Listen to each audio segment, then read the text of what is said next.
عربی کا ایک مشہور نشید ہے فرشی تراب، کہ میرا فرش یا میرا ٹھکانہ مٹی ہے، یا میرا بستر مٹی کا ہے، اشارہ ہے قبر کی طرف. تو اس کی یہ عربی ہے جس کو آپ پہلے ترجمہ اس کا سمجھیں گے، پھر اس کے بعد آپ کو سنوایا جائے گا. اور آپ سے جو وعدہ کیا گیا تھا کہ آپ کو قبر میں مردے کو کیسے اتارتے ہیں اور کس طرح دفن کرتے ہیں، تو وہ نشید کے ساتھ ساتھ ہی آپ دیکھتے جائیں گے. فرشی تراب، فرش کس کو کہتے ہیں؟ کہاں آتا ہے قرآن مجید میں؟ پہلے پارے میں آتا ہے. کیا؟ الذی جعل لکم الارض فراشا.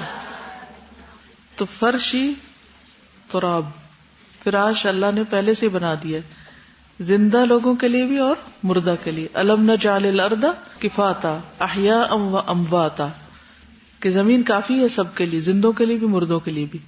تو ہم لوگوں نے مٹی پہ بیٹھنا، مٹی پہ چلنا چھوڑ دیا، مٹی میں کام کرنا، جبکہ آپ ہفتے میں کم از کم کوئی ایک دن ایسا رکھا کریں کہ جس میں آپ مٹی کے ساتھ ڈائریکٹ ان ٹچ ہوں. چاہے گارڈننگ کریں، چاہے ننگے پاؤں چلیں، چاہے کوئی ڈسٹنگ کریں، چاہے جھاڑو لگائیں. اس کے بہت سے فائدے ہیں. کوئی بتائے گا کیا؟ مٹی میں ہاتھ مارنے، مٹی کے ساتھ کانٹیکٹ کرنے میں کیا فائدہ؟ میرا بھائی ڈاکٹر ہے اور کہتا ہے کہ سائنٹیفکلی پروون ہے جو لوگ گارڈننگ کرتے ہیں ان کی ہیلتھ اتنی اچھی رہتی ہے نا کہ ان کی لائف ایکسپیکٹنسی لانگر ہو جاتی ہے. سائنٹیفکلی پروون کہ جن لوگوں نے یہ کام کیے ہیں ان کے آرتھرائٹس بھی ٹھیک ہو گیا، ان کی کئی بیماریوں کا سولوشن بھی اس گارڈننگ میں سے ہی صرف ہو گیا. ذہنی بیماریاں بھی اور فزیکل بھی.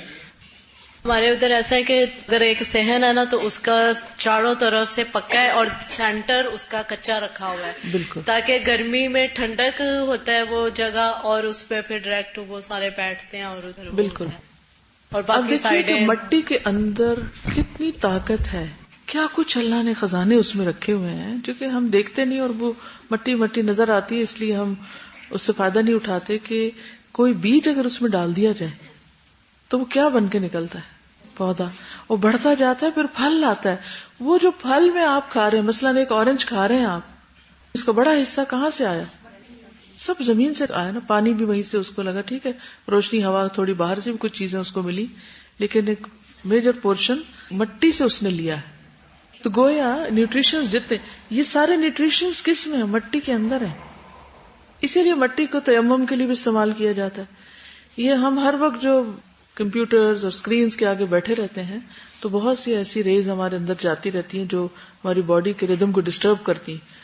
تو جب ہم واپس مٹی کے اندر ہاتھ ڈالتے ہیں یا مٹی میں کھیلتے ہیں یا گارڈننگ کرتے ہیں کچھ بھی، تو وہ ایک طرح سے ان کی کیور ہوتی ہے.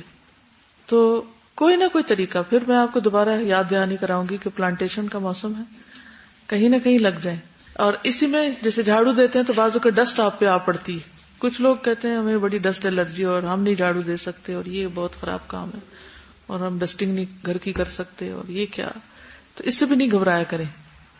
آپ یہ سمجھا کریں کہ یہ آپ کے اوپر پڑ کے آپ کو علاج ہونے لگا ہے.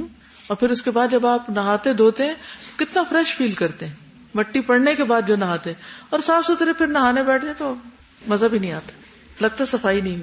اینٹی بیکٹیریل ہوتی ہے. مجھے وہ حدیث یاد آ گئی جس میں آتا ہے نا، نبی صلی اللہ علیہ وسلم نے لعاب دہن کے ساتھ مٹی کو لگا کے تو زخم کے اوپر لگا اور کہا بسم اللہ تربت ارضنا بریقت بعدنا لیشفى به سقیمنا باذن ربنا. تو یعنی کہ مٹی کے اندر وہ چیز موجود ہے کہ جو زخموں کو ہیل کرنے والی ہے. اور انہوں نے فرمایا کہ چکن پاکس جو ہیں اگر ان کے اوپر لعاب کے ساتھ اگر مٹی لگائی جائے تو فوراً ہیل ہونے لگتے ہیں. تو بہرحال ہم وہیں سے نکلے. منہا خلقناکم وفیہا نعیدکم ومنہا نخرجکم تارۃ اخری. اسی سے ہم نے تمہیں پیدا کیا. انبتکم من الارض نباتا، اسی میں دوبارہ ڈالے جاؤ گے، اسی سے پھر واپس نکلو. ٹھیک. تو فرشی تراب، میرا بچھونا مٹی ہے. فرش التراب یضمنی وہو غطائی، مٹی میرا بچھونا ہے جس نے مجھے گلے سے لگایا ہے اور یہی میرا لحاف ہے.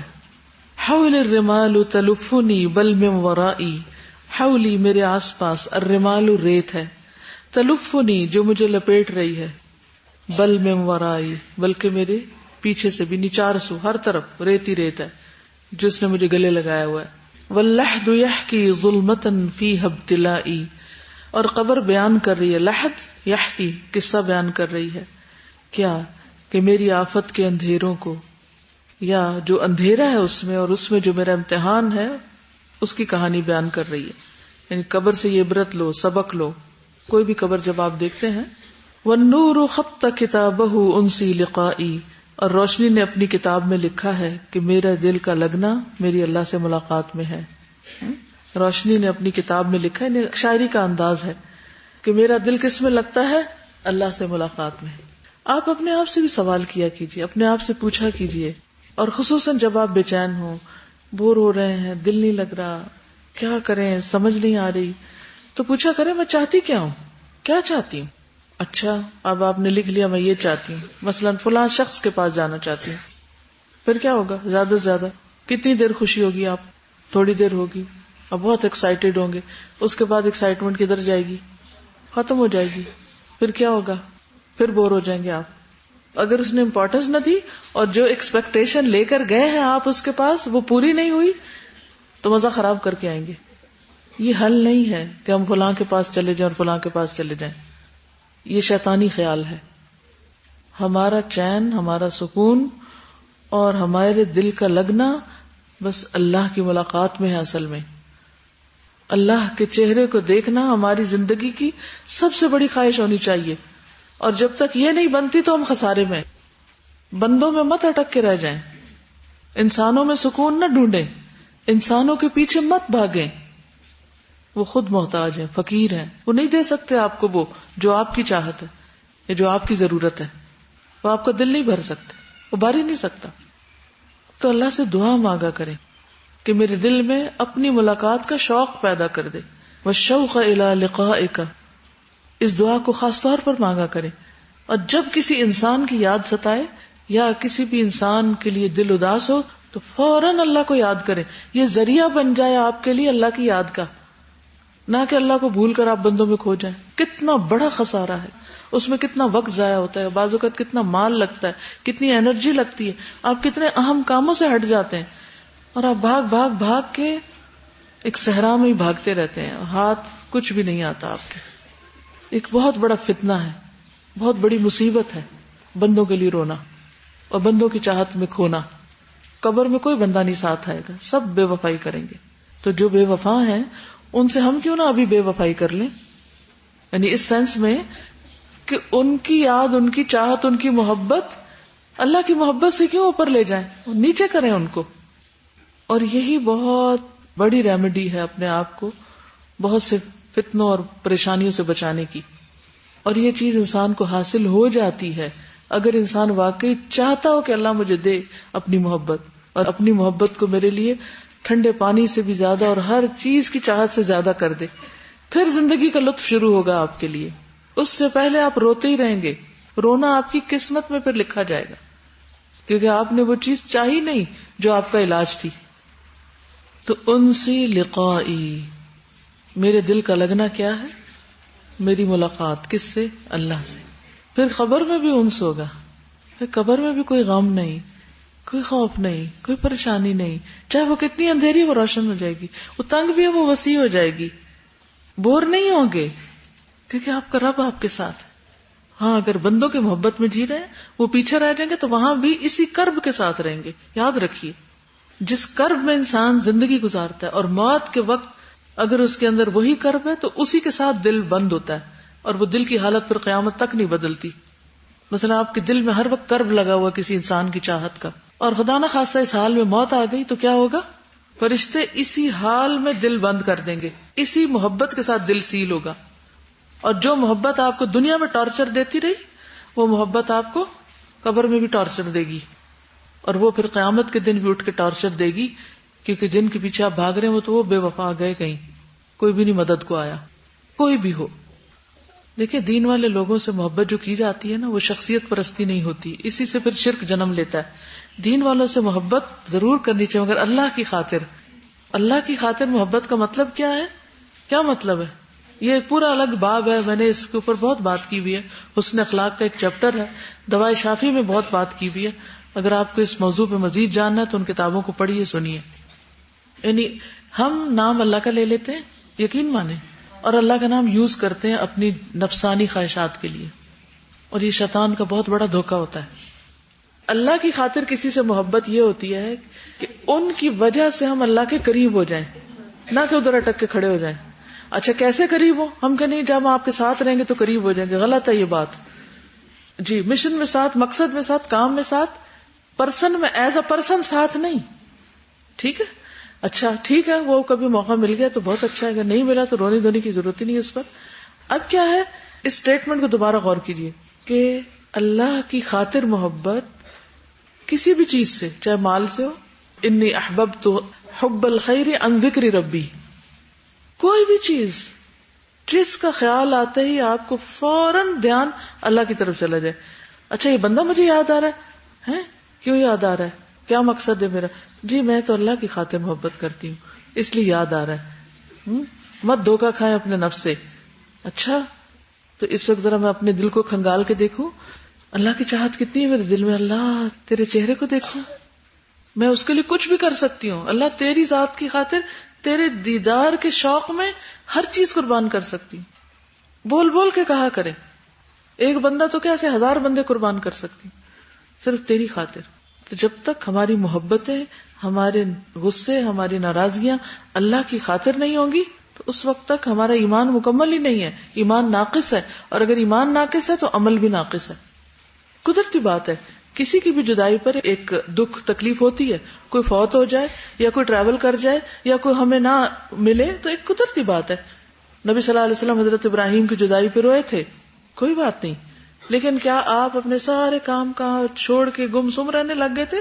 کوئی ایک رپورٹ ملتی ہے ایسی کہ آپ گم سم نظر آتے تھے کیونکہ ان کے بیٹے ابراہیم فوت ہو گئے تھے؟ آپ گم سم نظر آتے تھے کیونکہ بیٹی فوت ہو گئی تھی؟ آپ ہر وقت گم سم رہتے تھے کیونکہ خدیجہ فوت ہو گئی تھی؟ ایسا تھا کچھ؟ ایک دن بھی ایسا نظر آیا کہیں اللہ کے رسول صلی اللہ علیہ وسلم کی زندگی میں؟ ان سے بڑھ کر اللہ کی خاطر کون محبت کرتا ہوگا کسی سے بھی؟ تو جس کی محبت ہمیں بیکار کرے، جس کی محبت ہمیں اللہ سے دور کرے، وہی ہمارا دشمن ہے.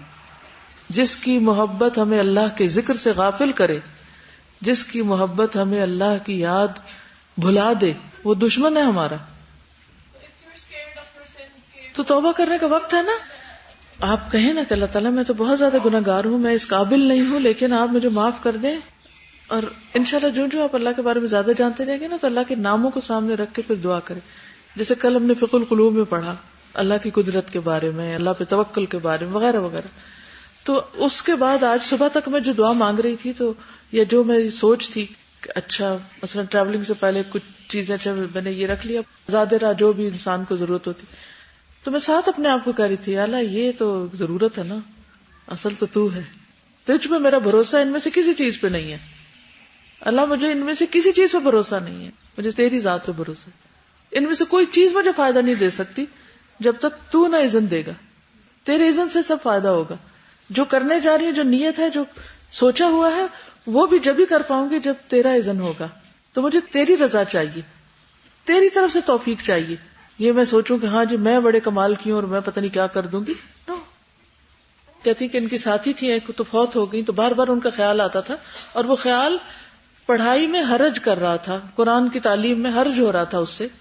تو دل میں میرے خیال آتا تھا کہ اللہ نہیں مجھے پڑھنا ہے، اور یہ خیال میرے دل میں نہ آئے. بہت چاہت تھی کہ اللہ نہیں آپ کی محبت. اور اسی طرح جس دن اس کی بہن اور امی آئیں تو مجھے نہیں پتا تھا وہ آئی ہیں، تو اسی لیکچر میں آپ نے کہا کہ جب بھی آپ کو کسی آپ کے بہت عزیز کی موت کا دکھ ستائے تو رسول اللہ صلی اللہ علیہ وسلم کی ڈیتھ کو یاد کر لیں اور اپنے کام کو کرتے جائیں. یقین کریں وہ میری چاہت تھی نا کہ میرے دل میں سے وہ تکلیف نکلے، تو اللہ تعالیٰ نے مجھے راستہ دکھایا. ہم چاہت کرنے میں دیر کرتے ہیں لیکن اللہ ہمیں راستہ ضرور دکھاتا ہے کہ چاہت کریں. جب ہم نے کالا رسول اللہ میں معاذ بن جبل کی پڑھی تھی کہ نبی صلی اللہ علیہ وسلم نے ان کو یمن کی طرف بھیجا تھا، اور میں اس ٹائم حدیث پڑھتے ہوئے یہ سوچی تھی کہ ان کے دل کی کیفیت کیا ہوگی اس ٹائم. اور پھر نبی صلی اللہ علیہ وسلم نے یہ بتا بھی دیا کہ اگلی دفعہ شاید جب تم آؤ گے تو میں تمہارے درمیان نہیں ہوں گا. اور انہوں نے منہ دوسری طرف کر لیا، رو رہے ہیں، لیکن وہ اپنے مقصد سے غافل نہیں ہوئے. یہ نہیں کہا کہ میں ادھر ہی پھر بیٹھ جاتا ہوں، اگلے سال چلا جاؤں گا.